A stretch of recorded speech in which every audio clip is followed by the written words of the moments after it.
Muy buenas tardes, bienvenidos de nuevo a Negocios Televisión. Llega el momento de repasar las noticias más destacadas, más importantes del día de hoy y sobre todo de empezar hablando de últimas horas. Ojo, porque el medio político apunta a una invasión terrestre inminente de Gaza. Todo esto se produce en medio del caos que se ha despertado en el día de hoy con Israel dando un ultimátum para abandonar el norte de Gaza. En concreto daba 24 horas, algunos medios apuntaban a eso de las 8 de la tarde, hora local, pero como les decimos, el caos y la confusión siguen extendiéndose entre los civiles del norte de la franja y la ciudad de Gaza después de que Israel haya anunciado que deben evacuarse hacia el sur del enclave, pero muchos no tienen instrucciones ni saben a dónde ir. De hecho, como les decimos, las fuerzas israelíes han dado unas 24 horas de margen para evacuar y así lo han comunicado también a las Naciones Unidas, que ha asegurado que ante el colapso y la fuerte crisis humanitaria este plazo es muy corto y que el desplazamiento es imposible. De hecho, según medios locales, el gobierno de Gaza de Hamás ha acusado a Israel de crear confusión entre los ciudadanos y de dañar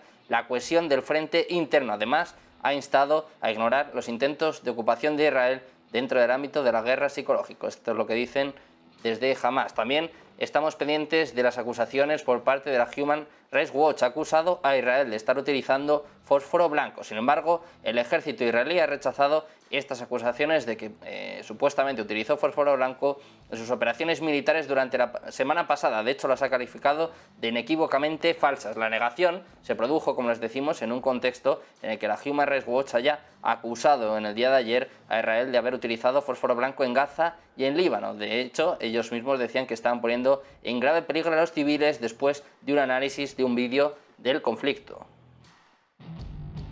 Hablando de este ultimátum, de esta hora límite, el portavoz en árabe de las fuerzas de defensa de Israel, Avichai Adrae, ha dicho que los palestinos tenían hasta las 8 de la tarde para trasladarse al sur de Wadi, en Gaza, lo que indica que el ejército se estaría preparando por una operación masiva en el norte de la franja de Gaza. De hecho, las FDI inicialmente notificaron a los palestinos a la medianoche del viernes que tenían 24 horas para evacuar. Según apunta el propio Adrae en sus redes sociales, dice que se está preocupado por usted y sus seres queridos deben dirigirse al sur según sus instrucciones. También dice que tengan la seguridad de que los líderes de Hamás solo están preocupados, solo les importa protegerse a sí mismos.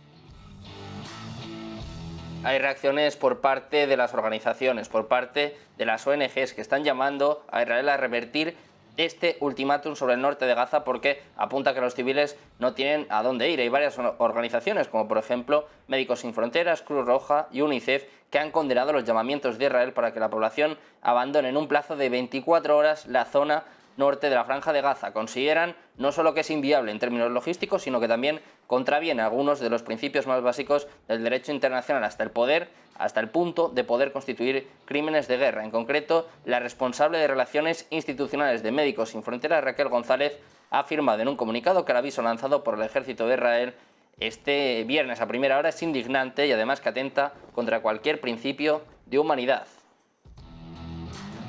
Hay más declaraciones por parte de Israel, que estaría de acuerdo en habilitar zonas seguras para los civiles palestinos en la franja de Gaza. Esto es lo que ha afirmado este viernes un alto funcionario estadounidense, cuando se espera una gran ofensiva israelí en el enclave en respuesta al ataque de Hamás que tuvo lugar el pasado sábado. El propio secretario de Estado de los Estados Unidos, Antony Blinken, dijo que uno de los temas que ha abordado en los encuentros que están teniendo lugar desde ayer en Tel Aviv es la necesidad de establecer algunas zonas seguras donde los civiles puedan reubicarse y estar a salvo de las operaciones de seguridad legítimas de Israel. Un ejército de Israel que también ha admitido que la evacuación va a llevar cierto tiempo. Ha admitido que los palestinos van a tardar tiempo en seguir sus órdenes de evacuar el norte de Gaza, pero no ha confirmado este informe por parte de la ONU de que había fijado un plazo de 24 horas. Según apunta el portavoz del ejército, Daniel Hagari, están tratando de dar tiempo y además están haciendo un gran esfuerzo y entienden que no serán necesarias 24 horas. Eso sí, no ha confirmado un momento exacto y tampoco ha confirmado las informaciones por parte de la ONU de que los palestinos tenían 24 horas para huir. También hay reacciones por parte del presidente ruso, de Vladimir Putin, que ha calificado hace apenas unas horas de inaceptable el asedio de la franja de Gaza por parte del ejército israelí. Además, lo ha comparado con el terrible sitio de la ciudad soviética de Leningrado por parte de los nazis durante la Segunda Guerra Mundial. Según Putin, Israel se dispone a hacer en Gaza algo comparable al asedio de Leningrado. Apunta que esto es inaceptable, que hay más de 2 millones de personas que viven allí, que no todo el mundo apoya a Hamás. Esto es lo que ha dicho el presidente ruso en una rueda de prensa comparando, como decimos, la situación que está teniendo lugar en Gaza con lo que ocurrió hace unos años en Leningrado.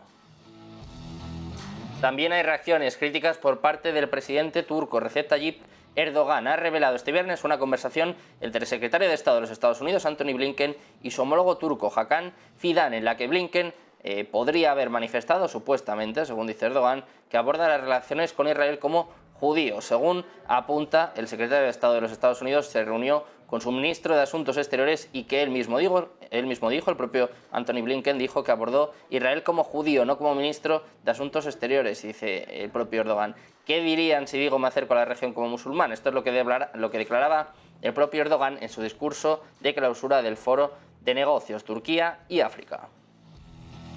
También hay reacciones, declaraciones por parte de representantes de la Unión Europea, en concreto por parte del máximo diplomático de la Unión Europea, Josep Borrell, que ha dicho que el llamamiento de Israel para que más de 1 millón de palestinos se reubiquen en el sur del enclave en 24 horas será poco realista. El propio Borrell dice que ciertamente se debe advertir a los civiles sobre las operaciones militares que se avecinan, pero que es absolutamente irreal que 1 millón de personas puedan moverse en 24 horas. Esto es lo que decía Borrell en una conferencia de prensa en Beijing después de las conversaciones con el ministro de Relaciones Exteriores de China, Wang Yi.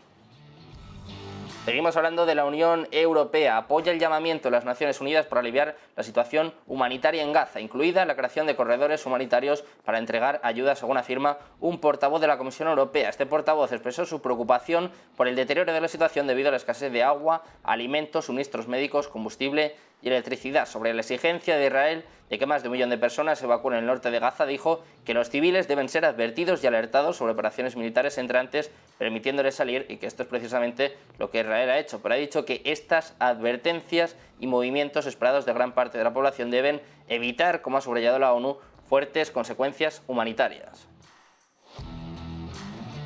También hay protestas contra Israel. En este caso, miles de personas se han reunido en Amán, en la capital jordana, para una manifestación en apoyo de los palestinos en medio de los ataques aéreos israelíes contra Gaza en represalia por el ataque mortal de Hamás. Más de 10.000 personas han convergido en el día de hoy en el centro de Amán, cerca de la gran mezquita Hussein, respondiendo a una llamada de la Hermandad Musulmana de Jordania, así como de varios grupos de jóvenes. En la zona había una fuerte presencia de seguridad y de hecho, según las informaciones, los manifestantes jordanos que intentaban llegar a la frontera controlada por Israel con Cisjordania se han enfrentado también con la policía. Se esperan protestas similares en el Líbano, en Siria y en otros países árabes después de las oraciones de la tarde del viernes.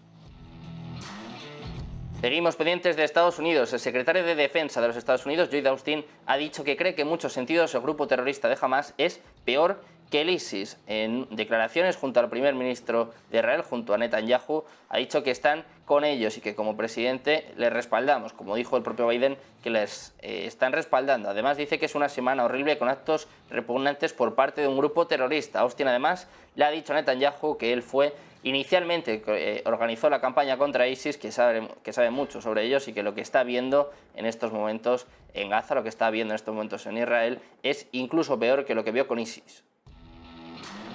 Precisamente el propio Joe Biden también está empezando a hacer ciertos movimientos. Estados Unidos ha decidido negar a Irán el acceso a un fondo de 6.000 millones de dólares que formaba parte de un acuerdo de intercambio de prisioneros entre la administración Biden y Teherán el mes pasado. Washington ha llegado a un acuerdo informal con Qatar para postergar su distribución mientras se investiga la posible vinculación de Irán con este ataque. El subsecretario del Tesoro de los Estados Unidos, Wally Adeyemo, ha trasladado a los demócratas de la Cámara de Representantes que esos fondos depositados en bancos de Qatar no se tocarían en el corto plazo. Por otra parte, el secretario de Estado estadounidense, Antony Blinken, ha dicho en Tel Aviv que Irán no había accedido ni gastado nada de estos 6.000 millones de dólares y además ha añadido que tienen una supervisión estricta de los fondos y se reservan el derecho a congelarlos.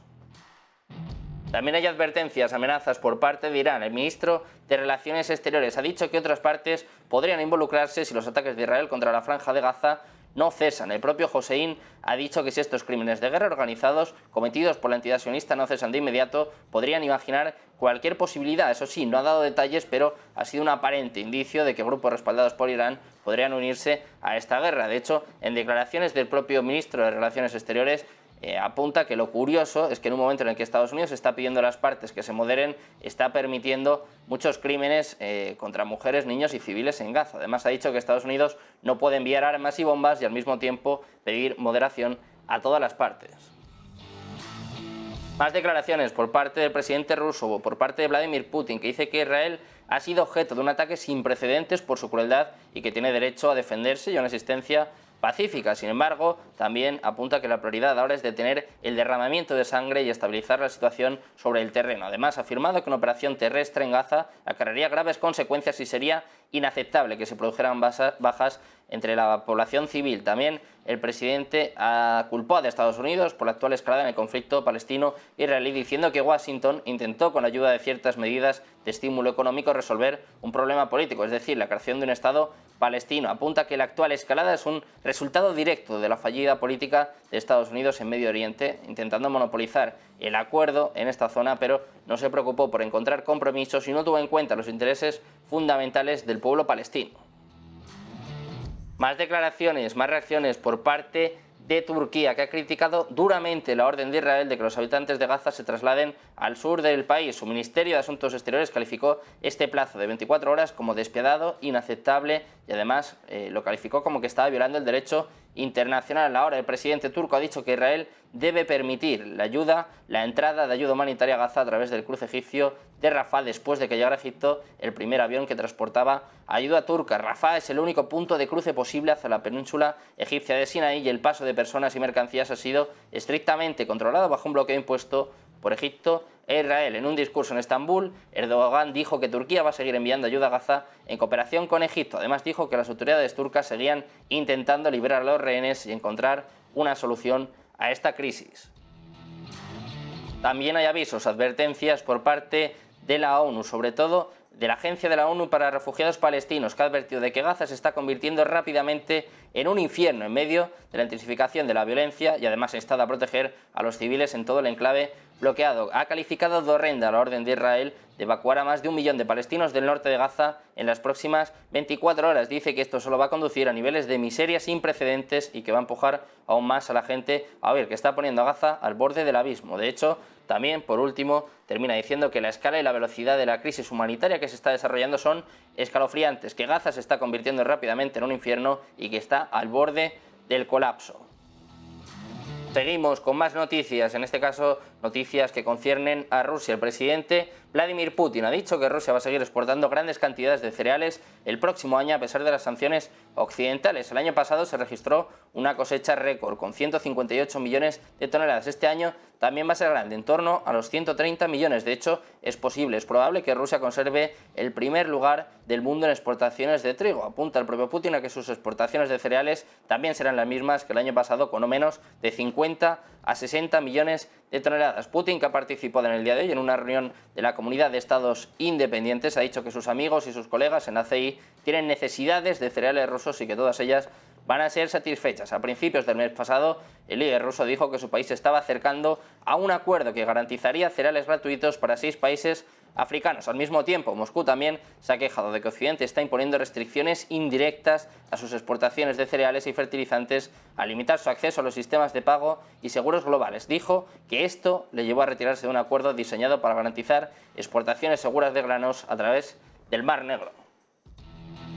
Y de Rusia pasamos a Ucrania. En Ucrania está creciendo el número de partidarios de concesiones territoriales a cambio de negociaciones de paz. Según el Instituto de Investigación de Kiev, un récord del 14% de la población desde el inicio de la operación especial está a favor de ceder parte de los territorios. La encuesta anterior sobre este tema se realizó precisamente a finales de mayo, una semana antes del inicio de la contraofensiva por parte de Ucrania. De Ucrania pasamos a Irak, pasamos a los BRICS. El primer ministro iraquí Mohamed Shia al-Sudani ha expresado su interés en unirse a la alianza de los BRICS. Este acontecimiento se produce una semana después de que Irak anunciara una prohibición de todos los retiros de efectivo en dólares estadounidenses. La norma entrará en vigor el 1 de enero de 2024, cuando el Banco Central de Irak pretende detener el uso indebido de las remesas extranjeras. Además, Irak también está impulsando agresivamente las iniciativas de desdolarización a la par de la alianza de los BRICS. Días después de anunciar esta prohibición del dólar, el primer ministro al-Sudani ha confirmado que el país ya está listo, ya está preparado para unirse a los BRICS si se le invita a unirse al bloque. De hecho, ha dicho esta misma semana que Irak está dispuesto a unirse si los países fundadores le envían una invitación. En palabras del propio Al Sudani, la cadena local, dice que Irak está listo para unirse al grupo de los BRICS y además dice que Irak entiende el papel desempeñado por el grupo y es consciente de las condiciones y especificaciones para unirse a él. Y de Irak pasamos a China. Datos importantes que hemos conocido en el día de hoy. Los precios al consumidor de China que se estancan y arrojan una lectura del 0%. Los precios a puerta de fábrica también se redujeron ligeramente más rápido de lo esperado en septiembre y ambos indicadores muestran presiones deflacionarias persistentes en la segunda economía más grande del mundo. El índice de precios al consumo se mantuvo sin cambios en septiembre con respecto al año anterior, incumpliendo la previsión del aumento del 0,2%. De hecho, el IPC subió un 0,1% en agosto, mientras que la inflación subyacente interanual, excluidos los precios de los alimentos y los combustibles, fue del 8% en línea con la de agosto. Y seguimos hablando de China, el comercio exterior que ha caído un 0,7% en septiembre. El valor denominado en yuanes de los intercambios comerciales entre China y el resto del mundo cayó un 0,7% interanual en septiembre. En concreto, las exportaciones cayeron un 0,6% frente al mismo mes del año anterior, mientras que las importaciones hicieron lo propio en un 0,8%. En el noveno mes de 2023, los intercambios con otros países sumaron unos 3,74 billones de yuanes, viene a ser unos 485.788 millones de euros. También hemos conocido datos importantes en España en el día de hoy. El índice de precios de consumo se disparó en septiembre hasta 9 décimas, hasta el 3,5%, pero por el efecto base, los combustibles y la energía, según el dato del INE, del Instituto Nacional de Estadística. La mensual la variación es mucho más discreta, solo 2 décimas más, un 0,2% más caros los precios que hace 30 días. El buen dato llega en la subyacente, ha caído 3 décimas hasta el 5,8%, su dato más bajo desde junio de 2022. El precio de los alimentos, por su parte, mantuvo su crecimiento interanual en el 10,5%. Con el avance de septiembre, la inflación ya encadena 3 meses consecutivos de ascensos después de que en julio y agosto subiera 4 y 3 décimas y la tasa interanual del IPC volvió a superar en septiembre el 3% después de 3 meses por debajo de esta cota y se sitúa en su nivel más elevado desde el mes de abril, cuando alcanzó el 4,1%. De España pasamos a Reino Unido. El Reino Unido y la Unión Europea se están acercando a un acuerdo que podría retrasar la introducción de tarifas por Brexit para los vehículos eléctricos. A principios de esta semana, la Unión Europea se acercó al gobierno del primer ministro de Reino Unido, de Rishi Sunak, con propuestas que podrían extender la introducción gradual de aranceles sobre los vehículos eléctricos comercializados entre bloque y Reino Unido durante al menos 2 años más. También hemos conocido resultados importantes en Estados Unidos. En el día de hoy, uno de los bancos más importantes del mundo, JP Morgan, que obtuvo en el tercer trimestre del año un beneficio por acción de $4,33, 0,44 dólares por encima de lo esperado, ya que se esperaban unos 3,89. Los ingresos del primer trimestre también se situaron en los 39.900 millones frente a la previsión de 40.700. Las acciones de JP Morgan cerraron en 145,77 dólares, una caída del 2,67% en los últimos 3 meses y una subida del 31,10% en los últimos 12 meses. JP Morgan ha recibido 10 revisiones negativas de su beneficio por acción en los últimos 90 días. Y terminamos con más noticias que conciernen a Reino Unido. La adquisición de Activision Blizzard por 69.000 millones de dólares por parte de Microsoft ha sido aprobada por el organismo de defensa de la competencia de Reino Unido, eliminando de esta forma el gran obstáculo reglamentario mundial que se interponía en el camino de la mayor operación de la historia en el sector de los videojuegos. Hasta aquí el repaso de las noticias más importantes, más destacadas en el día de hoy. Quédense porque enseguida seguimos con más últimas horas, con más análisis, como siempre aquí en Negocios Televisión.